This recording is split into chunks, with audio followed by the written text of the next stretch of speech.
Hello, welcome back. It has been just a bit since my last video. I'm gonna try and do these weekly like I said, but I get a little distracted sometimes. Ultimately, I got distracted by applying for a new job. Woo! Hopefully I get it, fingers crossed, send good vibes. I've also been distracted with creating D&D content because I am hosting a D&D session. But today's video, I wanted to kind of explain my experience as a gay man in the South. So the first time that I ever experienced someone gay in my life was, my uncle. So shout out to you. You're the OG. You were the blueprint. But other than that, it was whenever I was 14 years old. I was introduced to this show called RuPaul's Drag Race. It was actually 2014, 2015. I was born in 99, so it was like I was like 14, 15 years old, and Untucked Season 7 popped up onto my YouTube. I was watching, I just remember at that time I was watching a lot of Project Runway. Talk about a glass door of the closet. And eventually that show popped up. And so I clicked on it because I was intrigued. I was like, oh, it's outfits. Like, I wanted these women are really beautiful. I figured out some were women and some were drag queens. This show really changed my life. I was absolutely obsessed with this show. I absolutely loved Pearl. Pearl was everything I wanted to be at 14. So there's something on my face. I also really loved Kennedy Davenport. I still love Kennedy Davenport. I think she's on the new season of like Something versus the World, if I'm not mistaken. I think that's her third season that she'll be in, with Eureka. I think Eureka's in it. Yeah. Beside the point, this isn't a RuPaul's Drag Race fan page yet. Anyways. Yeah, I found them. Katya, Trixie. They were the beginnings of what I would call my gay journey. I'd like to report a robbery of my dignity, witnessing this haggard beast letting loose with her urine in the street. Woo! Go Celtics! A lot of them and their stories really helped me kind of figure out who I was. So that was age 14, 15. I started doing musical theater at my local theater at that same age too, and that's whenever I was introduced to more gay people in my life. The first show I ever did was Seussical the Musical. I was a Wickersham brother. I remember my second show being Hairspray, and I'll leave out names, but there was this particular individual who was like Logan. Like, he was older, like, he was like, I would say he was probably like in his 20s. I don't know how old he is now, but he was probably in his 20s, and he was like, Logan, like, you're gay. Like, come on now. Like, be honest with yourself. And he was right. And I remember this girl, she just got so upset, and she was like, he is not gay. Not. Stop it. Well, we'll call her, Denise. Sorry, Denise. You were wrong. The guy was right. He saw all the signs, starting with RuPaul's Drag Race and me wanting to be a ballerina. Those were the two signs. So, yeah, Hairspray was really kind of what opened my eyes to, like, oh, gay people aren't what my church at the time was portraying them to be. I went to a very Southern Baptist church that was hellfire, brimstone, women need to wear skirts, it is a sin for women to wear pants or shorts, men need to wear pants, shorts was a sin for everyone, not just women. I laugh at it now, but I'm like, girl, I believe that shit. Like, that's crazy. I got a lot of anxiety, not only from, like, the afterlife and what is beyond that, but also just within myself, like internalizing that I was sinful. And I remember this was before RuPaul's Drag Race was introduced to me on YouTube and stuff, but like at the age of like 10, 11, and 12, I knew that I found men attractive. So whenever I say at 14, I didn't really know. It was like I didn't really know if what I was innately me or if it was really a choice that my church had told me. And so at 10, 11, 12 years old, I would pray to my understanding of God at the time, like, please take this ailment away from me. Please take this sin away from me, like begging and crying. And I would have panic attacks. My mom can tell you this. Like, my mom knows I used to have panic attacks a lot. And now I understand that it was panic attacks of, like, me feeling afraid that I was going to be offed by the God that I believed in and that I was honestly forced to believe in. My mom had a friend named Charlotte. And so we would go to her home at like the middle of the fucking night, and I would be praying with them over me of like, take this anxiety away. I would not admit to them though that this was me watching, like, I would watch gay at like 10 years old. And I remember Googling, being like, can you be straight and watch gay? Can you whatever, blah, blah, blah, blah, blah. And there were things that, yeah, you can totally be straight. Girl, I was just trying to lie to myself. I literally, that's all that I watched. There was nothing heterosexual in my search bar. And I would feel so much remorse and regret and guilt from doing that because my church told me that it was wrong. And as a 10-year-old who literally had no desire to see anything heterosexual like that on my phone, it was very, like, stressful and debilitating in my everyday life because I just went around with this huge amount of guilt. Your sexuality shouldn't be something that is, like, shameful. Like, you should be able to express it and really be able to feel that. And, like, at the ages of, like, 12, like, I just really was, like, I was going through, like, puberty, and I just was feeling one way and being told something completely different. And that was really hard to understand. Hey. We can move. Sorry, I needed a change of scenery. Yeah, it was just really hard being told, like, what I had to be, how I had to be it, and that any of my anxiety that I was feeling was an act of God trying to rid me of this sin and tell me to repent. And that was crazy. But I just know that now because I'm an adult. I'm 25. And so, yeah, it was just very difficult as a kid. And so around the ages of 14 and 15 is whenever my parents got divorced. And me and my mom moved out and moved actually into this room that I'm staying in now. This is the basement of my grandparents' house. And so we moved here. Hey, babies. And so we moved down here, and we were honestly like siblings. And I just know that was a very hard period in my mom's life. For me, I wouldn't say that mine and my father's relationship is particularly of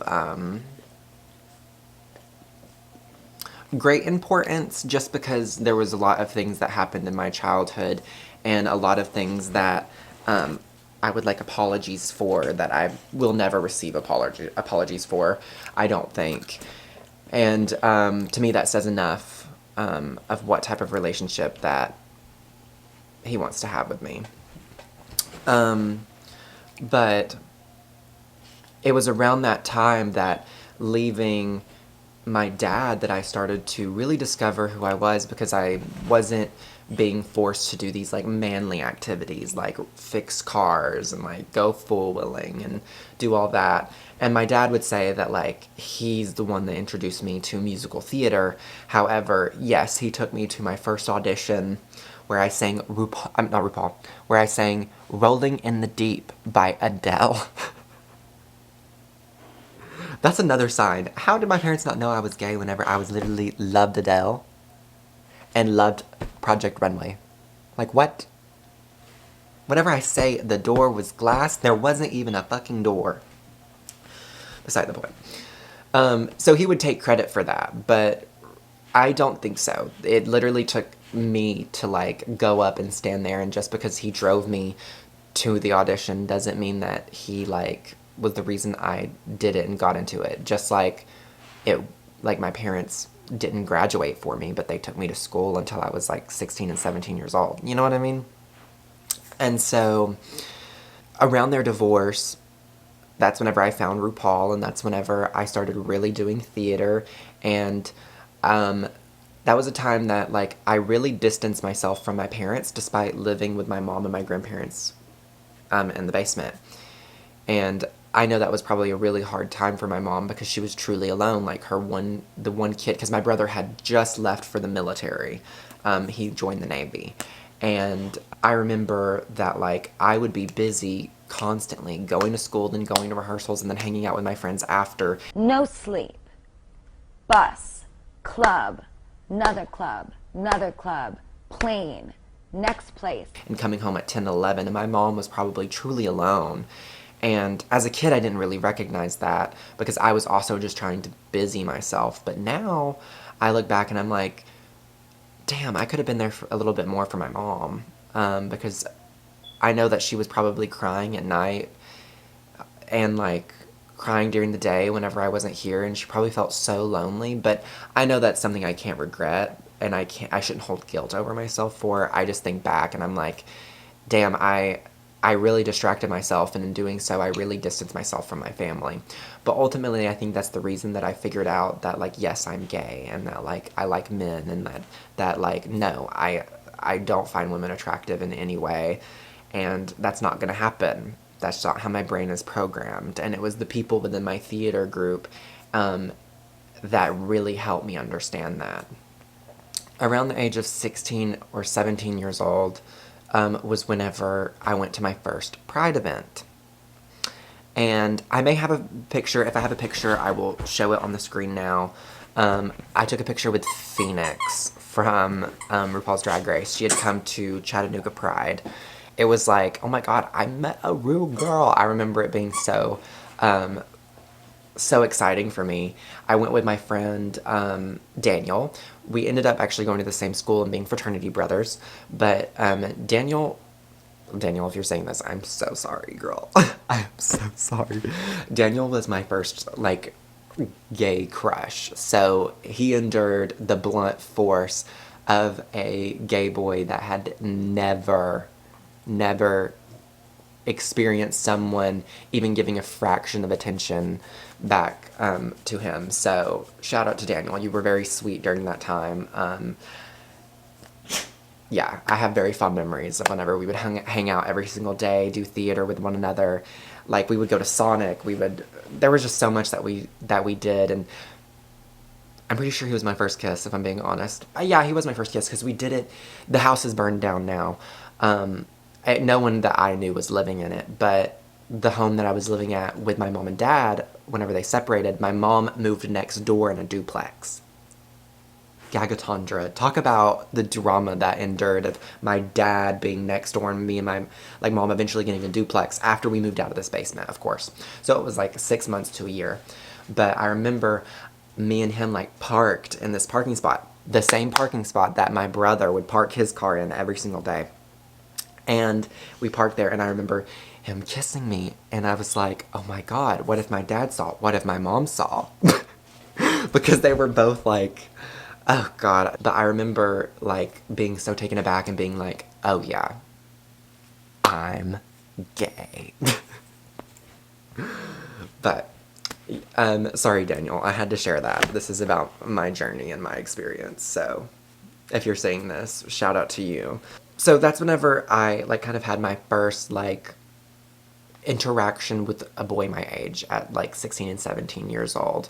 And then we would ultimately go to the same school together, and around that time we would kind of find our own groups and meld into like our own like people that we like, our own like cliques, I guess you could say. Also, the school I went to was a really good music school, so I think they just kind of like aligned up in the same way. Me and Daniel kind of had similar interests in like choir and things like that. I did want to be a music teacher at one point. So did he. Neither of us do that now. Gagatondra. Talk about spending thousands of dollars to go to school and then not using anything with your schooling. But yeah, I did end up going. I went to Montevallo, the University of Montevallo. It's in Alabama. It's like a little blue dot in a big red state. There were other schools that I applied to. Montevallo was the only one that accepted me and gave me money. Give me the check.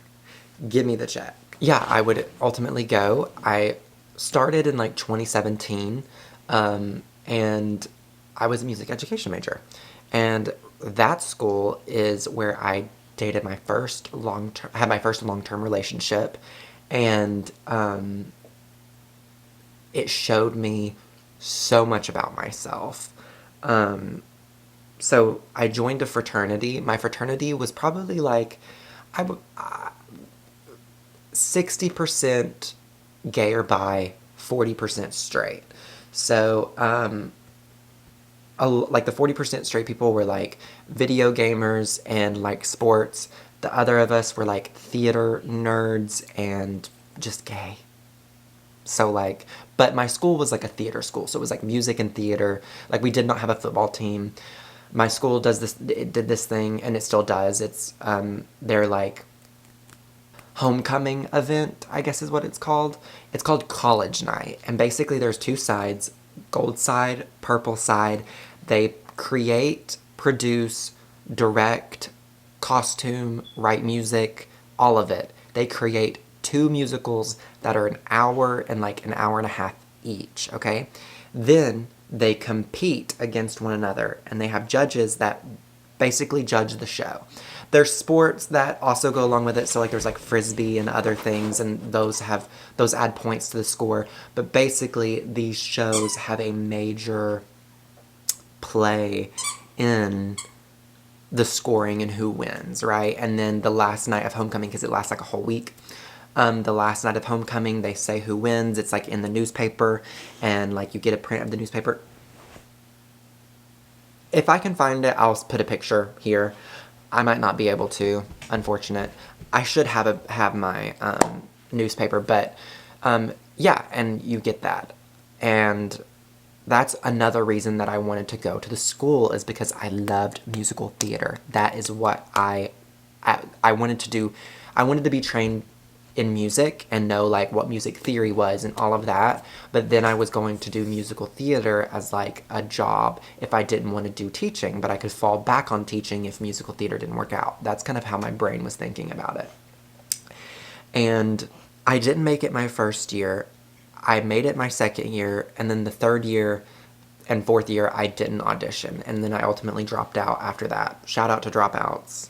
I'm a college dropout. Ooh, ooh. I'm pretty sure that's a song in Greece. Beauty school dropout. Love that scene. My mother loves Greece. But in Alabama, especially being in that little city of Montevallo, I really didn't endure much homophobia from like outward people, because like it was like a liberal school. It was a liberal arts school, so like it is a liberal arts school, but like there's just a lot of liberal people there, like both student and professor. And so I feel like that was truly the universe like pushing me in the direction of school, a school that like would be accepting and allow me to use a free thinking brain and like let me create my own ideas and thoughts and opinions on things. And so I'm really happy that I did end up going, even though I don't have a degree and like I don't use anything that I did in college anymore. That's whenever that's whenever I had my first real long-term relationship. I won't say his name because he probably doesn't want to. He wasn't ever fond of like being on TikToks or Instagram stories or any of that. He didn't really like that kind of stuff. But he was like a soulmate, and like he really did teach me a lot, and his family was so accepting and so loving. I still talk to them on occasion, and I talk to him, like we still game together. So we're just no longer dating, and this is so off topic, but hey, it's my channel. I can talk about whatever I want. I think that, like, I did get better after he broke up with me because I didn't know, like, what boundaries were.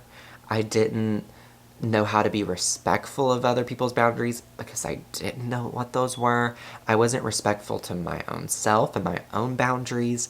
I literally formed and morphed myself to his opinion. So if, like, me and him, like, I was like, oh, for example, oh, I don't like Victorian homes being gutted and made modernized on the inside. And if he was like, oh, well, I like that, I'd be like, oh, I do like that, actually. I do like that. I do like that. My opinions would just morph. And so I think after we broke up, after dating for like 3.5 years, that I ultimately learned how to like make my own opinions and like really become independent. So like, though I would have loved to like share my life with him, I think that like it ultimately was better for me in the long run because I wouldn't have created Logan. Like, I wouldn't have created me and like my own likes and desires and wants and things. And so shout out to him though, because he really did teach me a lot about myself and taught me what I like and dislike and what I want in future relationships and what I don't want in future relationships. So ultimately, I think all things really do kind of happen for a reason, especially in the circumstances that I've been in. Sorry. I'm so sorry for talking about this, by the way. I'm saying this to my ex. Sorry if I don't look at my camera all the time. It's kind of awkward to look right at the lens. I'm like, like, like what, you know what I mean? Like, it's kind of awkward. Sorry. What kind of changed my life? Now, I don't endorse, I wouldn't even say I don't endorse because sometimes I do, bitch. I would say be educated and use things like marijuana or mushrooms or LSD. I think I can say these things on YouTube. I would be very careful and understand what you're getting yourself into. So one time I did trip, okay? Not on mushrooms. I've never done mushrooms. I can't eat them. I'm a very taste kind of person. I don't like weird tastes and I don't like weird textures in my mouth.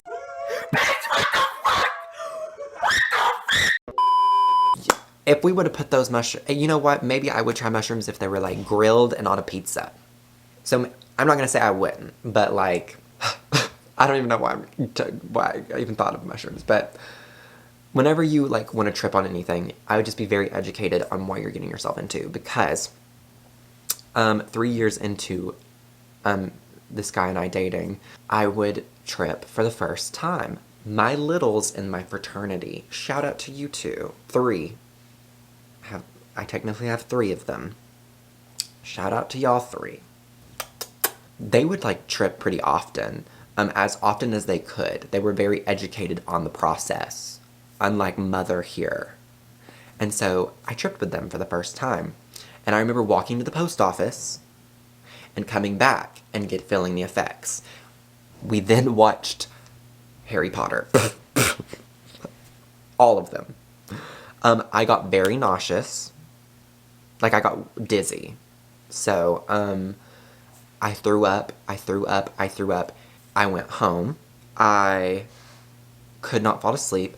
I called my boyfriend at the time and I was like, hey, I'm home. I'm tripping. I can't go to sleep. Will you please stay on the phone with me until I fall asleep? He did. He was very sweet. He was very, very sweet. And he still is so sweet. There's just some things that he does that I just want to... I'm actually crazy. And so I woke up the next morning. And whenever I tell you that I woke up and was like, oh my God,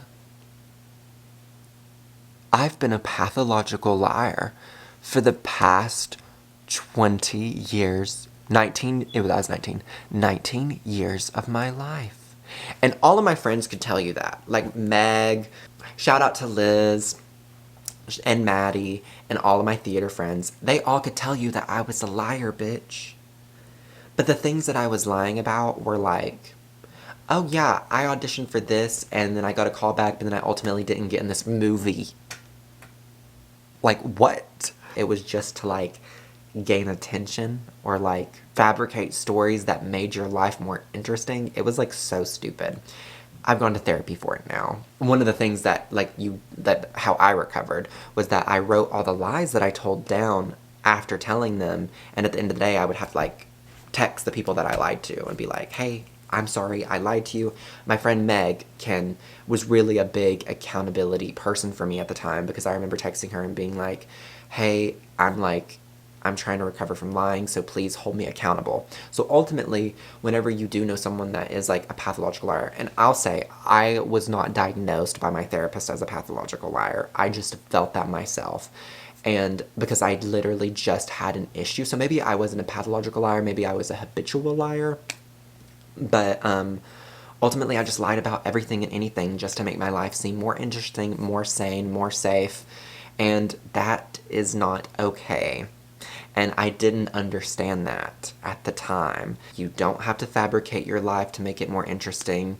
You don't have to lie to people to kind of control the way that they see you. Because that's ultimately what I was doing, was I was lying to control people's perceptions of me and make them like me. And it's not okay.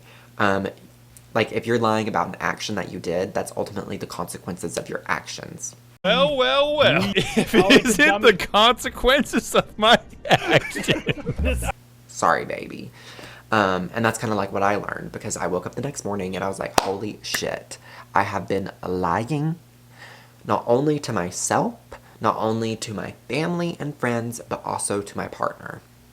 And so I came clean about a lot of things that I did not tell the full truth of, did not tell at all. That literally, I know it shattered my boyfriend's heart at the time. And I know that's really what ripped the rug out from under him and took the rug of trust and threw it into the fireplace. Like, it really did, it probably really did fuck with his head, because he's just telling me all these things now.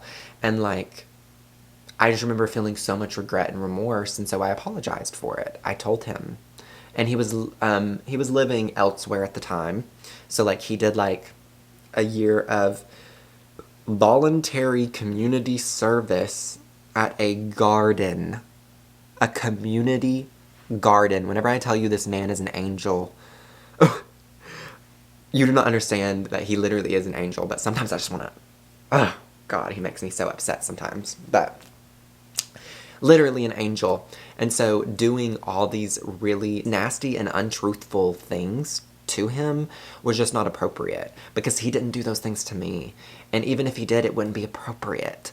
You just don't do those things. You just need to be a good, truth-telling, compassionate individual, and that's what I strive to this day. And that's why I tell my story to people, is because, don't make the same mistakes. Go to therapy. Go to therapy. And that's another thing that I learned in therapy, is that a lot of the things that I did, like lying, it kind of started whenever I was a kid and I had to lie about my sexuality, which is kind of how this all ties in, right? That's why I'm telling this story. And so, yeah, even that day, I just remember waking up and there was just so much truth that had enveloped my body. And so I came clean to a lot of people, and I started apologizing, and I started to make amends.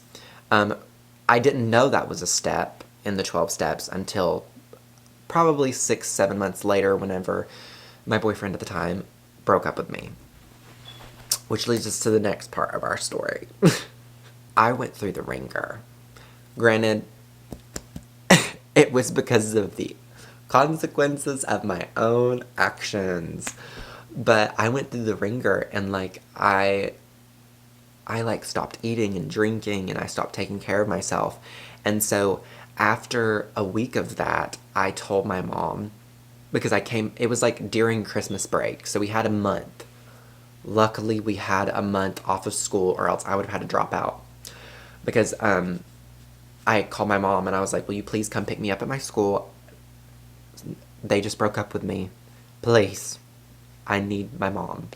So she drove from Chattanooga to Montevallo, which is like 3.5 hour drive plus a time change back in time. So like back the hour and then back forward the hour.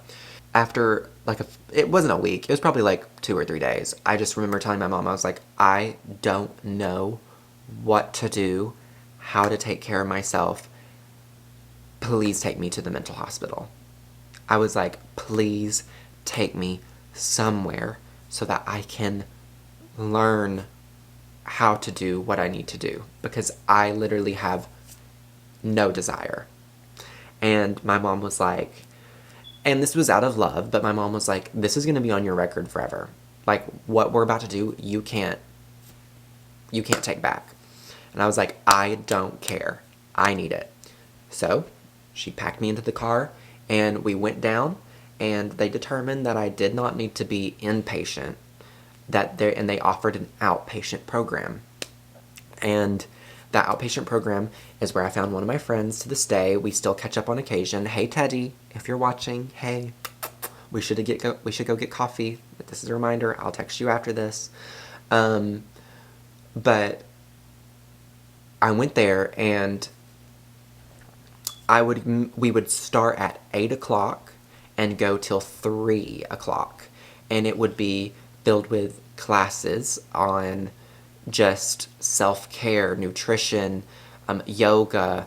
There would be like a group therapy session. There would be individual therapy session. That's whenever I was put on, there was 2 types of medications. I was put on an antidepressant, and then I was put on well, I think it was just one medication that was like 2, but it was an antidepressant and an antidepressant and an anxiety medication. I remember taking like Xanax for the first time, and I was like sitting in the duplex that me and my mom eventually moved in after my parents' divorce, because she was still living there at the time. My dad had moved out of the house and moved in, I'm pretty sure, with his mother at that time, so that house was vacant. But I remember laying on her couch and crying and crying and crying and taking a Xanax, and then 30 minutes passed and I did not feel a thing. And I literally remember looking at my mom and I started crying again because I couldn't feel anything. What? Like, I was crying out of like fear. Like, it was like scared. Like, it did not work for me. We ultimately learned. So then I changed to the next medication and then the next medication until we found medication that didn't make me vomit and didn't make me fearful. Because I wanted to there was something in me that still wanted to feel my emotions, because I knew I needed to get them out. I needed to go through the stages of grief. I just wanted to sleep at night. That's what it ultimately was. And I can communicate that now. I didn't communicate that then. I'm no longer on medications now, which is not something that is for everyone. Like, whenever I was there, sometimes people will be on medications for the rest of their lives, and that is completely okay, and that is completely normal. Some of us don't have to be on those medications for the rest of our lives, and that is completely okay, and that is also completely normal. And that place just really taught me how to take care of myself, and it introduced me to Teddy, this wonderful woman, who was also going through a really turbulent period of her life, and we connected. And I look back at us. I'm getting emotional. I look back at us because, like, we were literally so broken. Like,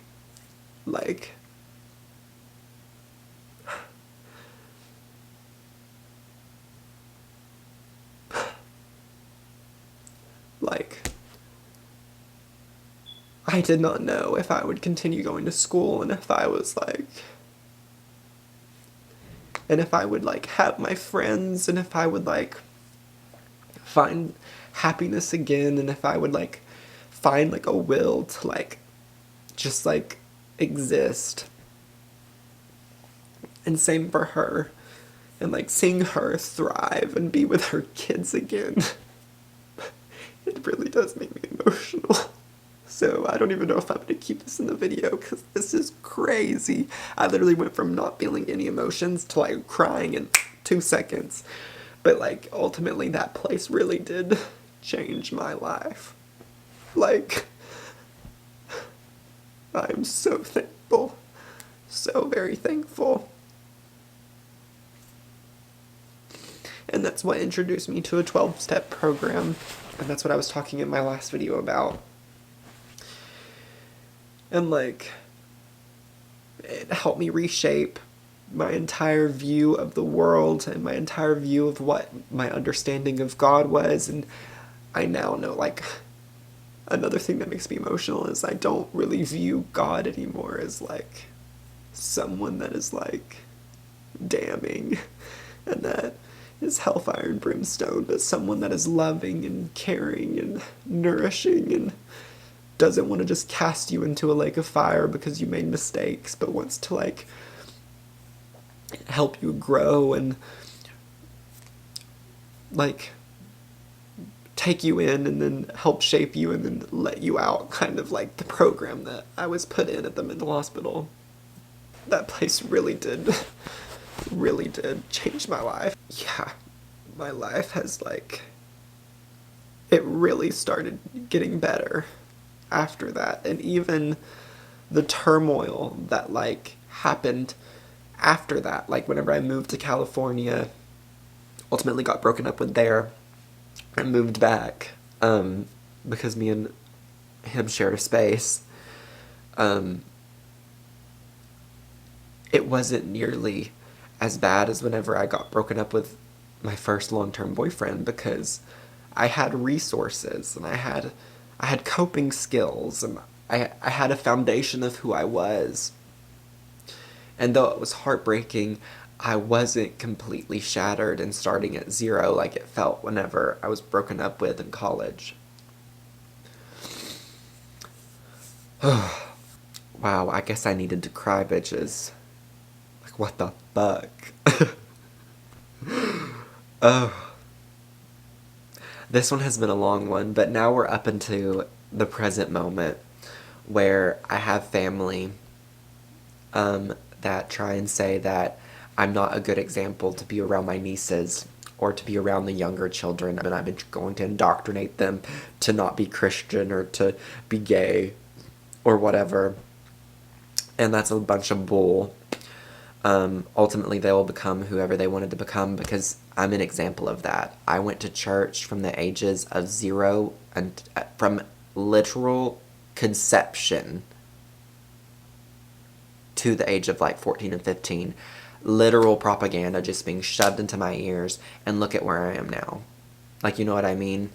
And so ultimately, that is not how kids become gay or kids become accepting.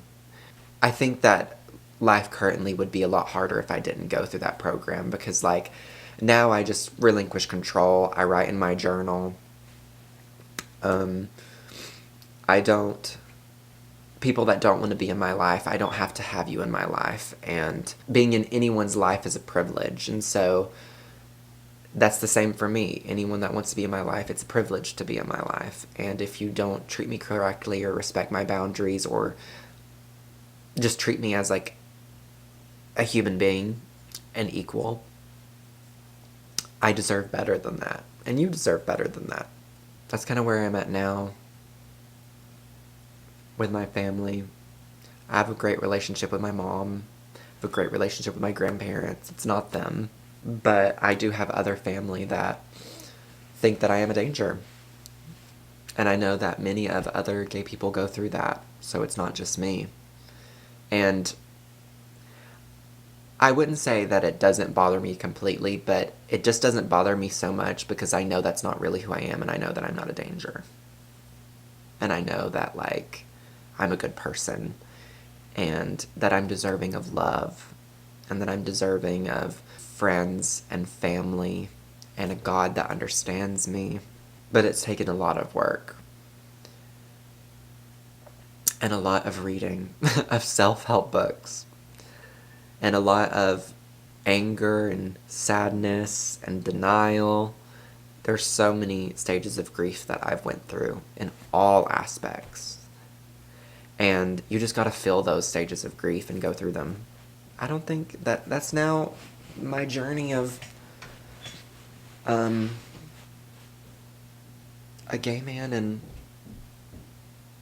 Southern Tennessee. I guess that would be Southern Tennessee. Tennessee's like weird shaped. So like, that's just a journey of a gay man from Chattanooga. So, I feel good after talking about this. I don't know what parts I'll cut out, so if you didn't see the crying, you're probably gonna be like, he cried? Yeah, bitch, I cried. But whatever I do keep in is the parts that I'm willing to share, and whatever I'm not willing to share now, I will probably share in the future. I just know that there's some things that I have to accept about myself and accept about my predicament and the things from the past before I can really just, like, feel and talk about it, you know? I will see y'all in the next one, whenever that may be. Bye.